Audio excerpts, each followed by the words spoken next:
Hi hello నమస్తే welcome to నేటి రాత్రి. నేను మీ శివసుబ్రహ్మణ్యం. ఏప్రిల్ 27న తెలంగాణలో అతిపెద్ద సభ బీఆర్ఎస్ కు సంబంధించిన 25 వసంతాల సభ జరగబోతుంది. మరి 25 సంవత్సరాలుగా ఒక ప్రాంతీయ పార్టీని నడిపించడం అంటే మామూలు విషయం కాదు. తెలంగాణను ఇప్పుడు ఈ స్థితిలో ఉంచిన నాయకుడు ఎవరంటే కేసీఆర్ గారనే చెప్పాలి. బీఆర్ఎస్ పార్టీ ఏర్పాటై ఇప్పటికీ ఏప్రిల్ 27న 25 సంవత్సరాలు కానొస్తుంది. మరి కొన్ని ప్రజాప్రభుత్వం వచ్చిన తర్వాత కేసీఆర్ గారు కొన్ని నెలల తర్వాత బయటికి రాబోతుండ్రు.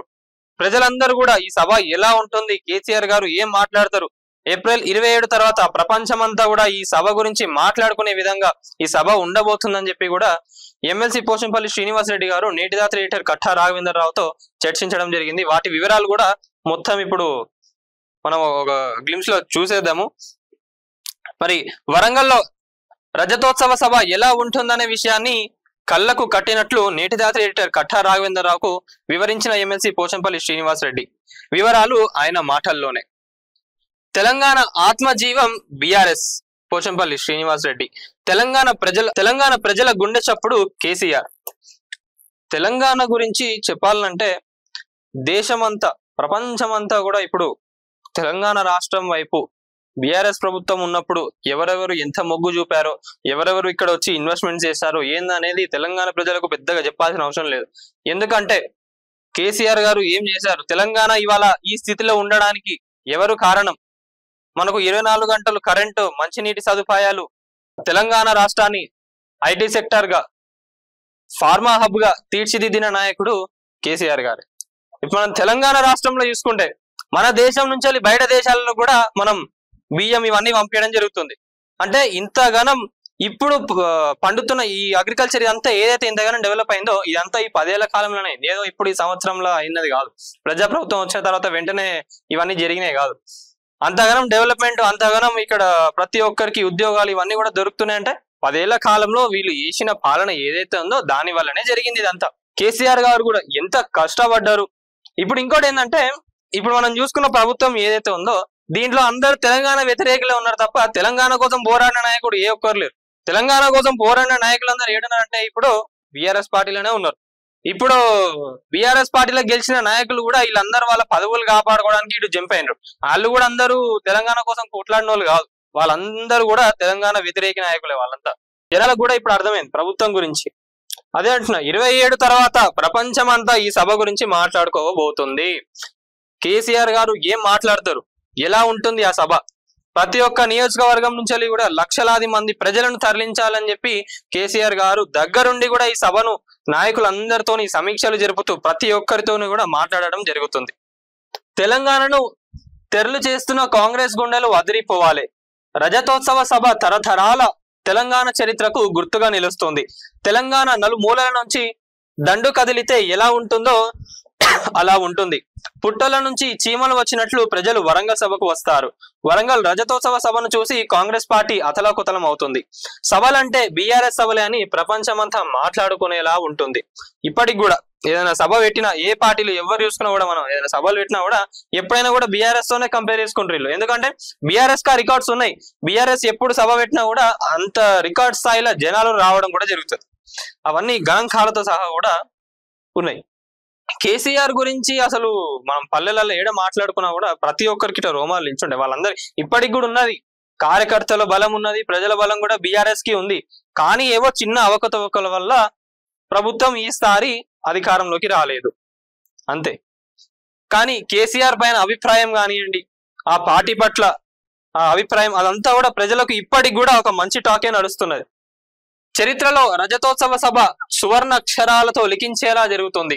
బీఆర్ఎస్ అంటే నాయకులే కాదు, యోధులు, త్యాగాల వీరులు, తెలంగాణ తెచ్చిన ధీరులు, తెలంగాణ కోసం అలుపెరగని పోరాటం చేసిన స్వాప్నికులు. తెలంగాణ అంటేనే పడని వాళ్ళు పాలకులైతే ఇలాగే ఉంటుంది. తెలంగాణ మీద ప్రేమ లేని వాళ్ళ చేతిలో పెడితే విధ్వంసం అవుతుంది. 60 ఏళ్ల కలను నిజం చేసింది కేసీఆర్. 14 ఏళ్లు కొట్లాడి తెలంగాణను తెచ్చింది కేసీఆర్. నిజంగా మనం మాట్లాడాలంటే యాదాద్రి గుడి చూసుకున్నాం, కాళేశ్వరం ప్రాజెక్టు కూడా చూసుకున్నాం. ఇప్పుడు ఏదన్నా చేసేటప్పుడు చిన్న చిన్న అవకతవకలు జరుగుడు సహజం. వాటిని ఎట్లా క్లియర్ చేయాలని చూసుకోవాలి, కానీ వాటిపైన విమర్శలు చేసి దాన్ని ఏదో ఇంత పెద్ద పాలిటిక్స్ చేసుడైతే కరెక్ట్ కాదు. ఇప్పుడు ప్రజాప్రభుత్వం కూడా మనం చూసుకున్నట్లయితే ఎవరు చేసే సంక్షేమాలు వాళ్ళు చేస్తారు, అపోజిషన్స్ మాట్లాడేటన్ని మాట్లాడతారు. కానీ దానివల్ల ప్రజలకు ఎంత మేలు జరుగుతుంది ఏందనేది కూడా చెప్పాలి కదా. నిజంగానే కాళేశ్వరం ప్రాజెక్టు లేకుంటే ఇన్ని నీళ్లు మనకి వచ్చేవా? ఒకప్పుడు 10 ఏళ్ల ముందు నిజంగా ఆలోచించుకోండి, కరెంటు కోతలు ఎట్లుండే, నీళ్ల సమస్యలు ఎట్లుండే. హైదరాబాద్ లో కానివ్వండి, మన ఊర్లలో చూసుకుంటే కరెంటు పోయిందంటే చాలు, ఇక అసలు ఎండాకాలంలో అయితే ఎవరు ఉండలేరు కూడా. మరి ఇప్పుడు హాయిగా ఒకప్పుడు ఇన్వర్టర్లు అందరు ప్రతి ఒక్క ఇంటికి కూడా ఇన్వర్టర్లు జనరేటర్లు కొనుక్కుంటుండే. ఇప్పుడు అసలు తెలంగాణ వచ్చిన తర్వాత ఇన్వర్టర్లు కొనడమే మానేసింది జనాలంతా కూడా. ఇది వాస్తవంగా జరిగింది. ఇన్వర్టర్లు కానివ్వండి, ఈ బోర్లకు సంబంధించిన వీళ్ళందరూ కూడా ఎవరైతే ఉన్నారో అప్పుడు చాలా ఇబ్బందులు పడు. వాళ్ళే అంటుండే తెలంగాణ వచ్చినాక అందరికి మంచి జరుగుతుంది కాబట్టి మాకు అసలు బిజినెస్ లేదు అది. మళ్ళీ ప్రజాప్రభుత్వం వచ్చినాక వీళ్ళ బిజినెస్ మంచిగా స్టార్ట్ అయింది. అంటే అర్థం చేసుకోండి ఇక మీరే.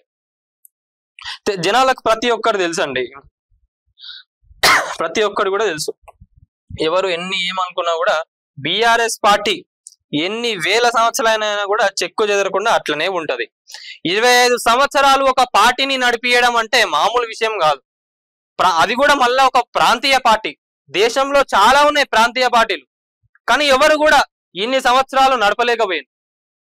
ప్రాంతీయ పార్టీలు ఏమైనా పుట్టుకొచ్చినా కూడా మహా అయితే ఒక 5 సంవత్సరాలు అట్లా ఉంచుకొని మళ్ళీ వాళ్ళ లాభాల కోసం వాళ్ళు పార్టీలను విలీనం చేసిండ్రు, కొంతమంది పార్టీలను తీసేసింది తప్ప ఇన్ని సంవత్సరాలుగా ఒక పార్టీని నడిపించి ఇప్పటికి కూడా ఆ పార్టీ పైన ప్రజల పైన ఒక నమ్మకం ఉంది అంటే అది కేసీఆర్ గారి నాయకత్వం వల్లనే.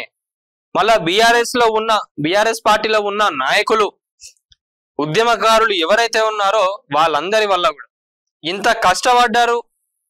తెలంగాణను తేవడానికి ఎంత కష్టపడ్డారు వీళ్ళు, దానికి ఫలితం వాళ్ళు తగ్గించుకున్నారు.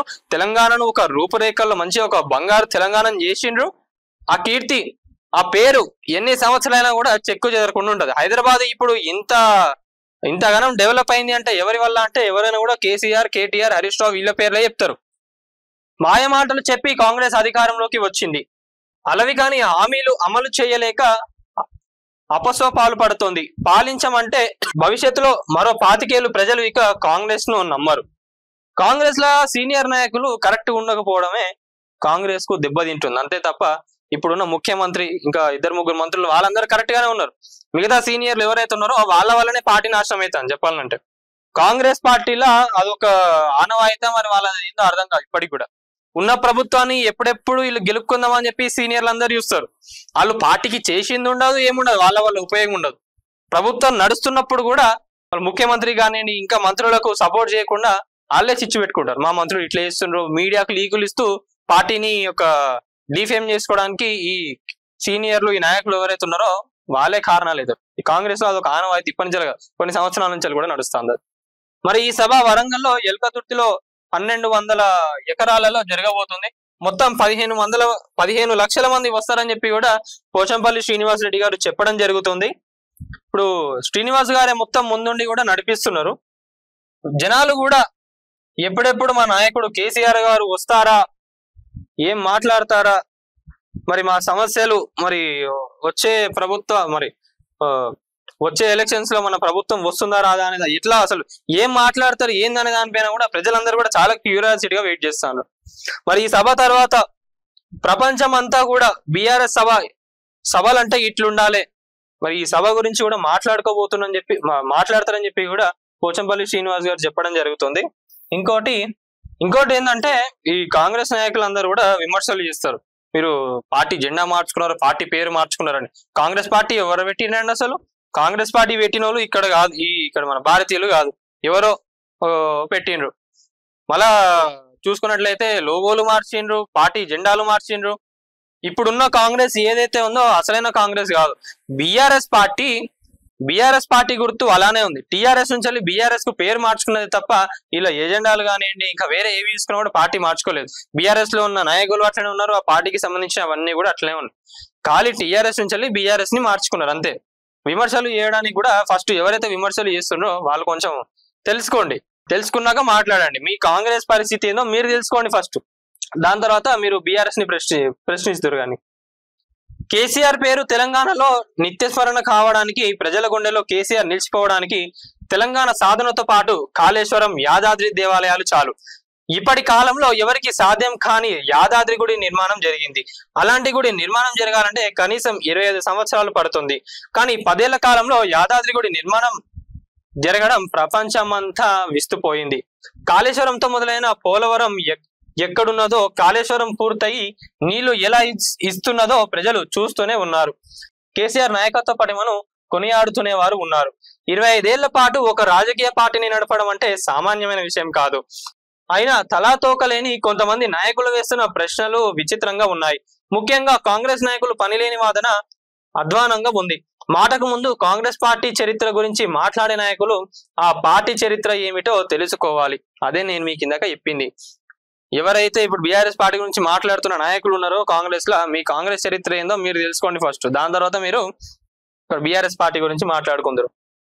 ఇంకోటి ఏంటంటే, ఈ జంపింగ్ ఎమ్మెల్యేలు ఎవరైతే ఉన్నారో వీళ్ళ పైన వేటు పడంగానే వీళ్ళు భయపడుతుండ్రు. ఇక వాళ్ళ పదవులు ఏడబోతాయి అని చెప్పి మేము అసలు బీఆర్ఎస్ పార్టీలోకి వెళ్ళి పోలే, మేము బీఆర్ఎస్ లోనే ఉన్నామని చెప్పి అంటుండ్రు. అంటే చూడండి, ఏ నాయకులైనా కూడా ఎవరైనా కూడా ఎంతసేపు వాళ్ళ అధికారం కోసమే చూసుకుంటారు. మరి బీఆర్ఎస్ పార్టీలో కూడా ఇంకొంతమంది నాయకులు ఉన్నారు. మరి వాళ్ళందరూ ఎందుకు కాంగ్రెస్ పార్టీలోకి పోలే? వాళ్ళందరూ తెలంగాణ కోసం పోరాడిన వాళ్ళందరూ ఉద్యమకారుడు. ఎవరైతే ఈ జంపింగ్ ఎమ్మెల్యేలు ఉన్నారో వీళ్ళంతా కూడా తెలంగాణను వ్యతిరేకించిన వాళ్ళు. జనాలు కూడా ఇది ఒకటి అర్థం చేసుకోవాలి. వీళ్ళ పదవులు ఇప్పుడు పోయి మళ్ళీ ఎలక్షన్స్ వస్తాయి కనుక అప్పుడు తెలిసి వస్తుంది. వాళ్ళకు బీఆర్ఎస్ నుంచి టికెట్ రావు, కాంగ్రెస్ నుంచి టికెట్ రావు, బీజేపీ నుంచి కూడా టికెట్ రావు. ఎందుకంటే కాంగ్రెస్ లో సీనియర్ నాయకులు ఉన్నారు, బీఆర్ఎస్ లో ఉద్యమకారులు ఉన్నారు. ఇక మళ్ళీ మిమ్మల్ని నమ్మి మిమ్మల్ని టికెట్లు ఇస్తే జనాలు మిమ్మల్ని ఆడ కూడగొట్టడమే జరుగుతుంది. అందుకే మీకు ఏడికెళ్ళి కూడా టికెట్లు రావు. కాంగ్రెస్ పార్టీ భారతీయుడు పెట్టింది కాదు, ఏవో హ్యూమ్ అనే ఆంగ్లేయుడు పెట్టిన పార్టీ. దేశానికి స్వాతంత్రం వచ్చినప్పటి నుంచి ఇప్పటి వరకు అనేక సార్లు చీలికలు పీలికలైన పార్టీ కాంగ్రెస్ పార్టీ. పార్టీ చీలిన ప్రతిసారి కొత్త గుర్తుతో ప్రజల ముందుకు వచ్చిన పార్టీ కాంగ్రెస్ పార్టీ. అలా పలుసార్లు అంతరించి మిగుతూ వచ్చిన పార్టీ కాంగ్రెస్. ఇప్పుడున్నది అసలైన కాంగ్రెస్ కాదు. స్వాతంత్ర ఉద్యమానికి ఇప్పుడున్న కాంగ్రెస్ కు ఎలాంటి సంబంధం లేదు. కానీ టిఆర్ఎస్ నుంచి బీఆర్ఎస్ పార్టీయే పేరు మార్చుకున్నది. టిఆర్ఎస్ నాయకుడైనా బీఆర్ఎస్ నాయకుడైనా ఒకరే, ఆ ఒక్కరు కేసీఆర్. పార్టీ పేరు మేముగా మార్చుకున్నాం, పార్టీ ఎజెండా మార్చలేదు, గుర్తు మారలేదు. ఎన్నికల సంఘం ఒప్పుకున్నది, ఎన్నికల సంఘం నియామావళి లోబడి పేరు మార్పు జరిగింది, పార్టీ పేరు మార్పును అంగీకరించింది. ఈ మాత్రం అవగాహన లేని కాంగ్రెస్ నాయకులు లేనిపోని ప్రచారం చేస్తే ప్రజలు నమ్మరు. ఇది ఎమ్మెల్సీ పోచంపల్లి శ్రీనివాస్ రెడ్డి గారు చెప్పిన మాట. గుర్తు పెట్టుకోండి, నాయకులందరూ కూడా ఒక మాట్లాడేటప్పుడు చరిత్ర ఏందో తెలుసుకొని మాట్లాడండి. బీఆర్ఎస్ పార్టీ టిఆర్ఎస్ నుంచి బీఆర్ఎస్ కి ఎలా మారిందో దానికి ఎన్నికల సంఘం కూడా ఓకే చెప్పినాకనే వీళ్ళు మార్చుకున్నారు. ఏదో మీకు ఇష్టం ఉన్నట్టుగా మాట్లాడితే జనాలు కూడా ఎవరు నమ్మరు, వారి మాటలు అసలే నమ్మరు. బీఆర్ఎస్ రజతోత్సవ సభను చూసి కాంగ్రెస్ పార్టీ గుండెలు అదిరిపోతుంది, ఆ పార్టీ అతలాకుతలం అవుతుంది. రాజకీయ సభలంటే బీఆర్ఎస్ సభల్లా ఉండాలని ప్రపంచమంతా 27 తర్వాత మాట్లాడుకుంటుంది. చరిత్రలో వరంగల్ సభ మరోసారి సువర్ణ అక్షరాలతో లిఖించబడుతుంది. బీఆర్ఎస్ రజతోత్సవ సభ అంటే కేవలం రాజకీయ సభ కాదు, అది ప్రజల సభ, తెలంగాణ వాదుల సభ, తెలంగాణ ఉద్యమకారుల సభ, త్యాగాల వీరులైన బీఆర్ఎస్ అభిమానుల సభ, తెలంగాణ తెచ్చిన ధీరుల సభ, తెలంగాణ కోసం అలుపెరగని పోరాటం చేసిన స్వాప్నికుల సభ, తెలంగాణ తలరాత మార్చిన బీఆర్ఎస్ పార్టీ రజతోత్సవ సభ, తెలంగాణ కోసం జీవితమే త్యాగం చేసిన పోరాట యోధుడు కేసీఆర్. ఇది పోచంపల్లి శ్రీనివాస్ రెడ్డి గారు నేటిదాత్రి ఎడిటర్ కట్టా రాఘవేందర్ రావుతో పంచుకున్న విషయాలు. మరి 27 తర్వాత, ఏప్రిల్ 27 తర్వాత తెలంగాణ రాష్ట్రంలో పొలిటికల్లో ఎలాంటి చేంజెస్ వస్తాయి, కేసీఆర్ గారు మాట్లాడిన దానికి, కేసీఆర్ గారు మాట్లాడబోయేదానికి ఎలాంటి రియాక్షన్స్ వస్తాయి, ఏమన్నా మార్పులు జరుగుతాయా ఏందో అని చెప్పి ప్రజలంతా కూడా వేచి చూస్తున్నారు.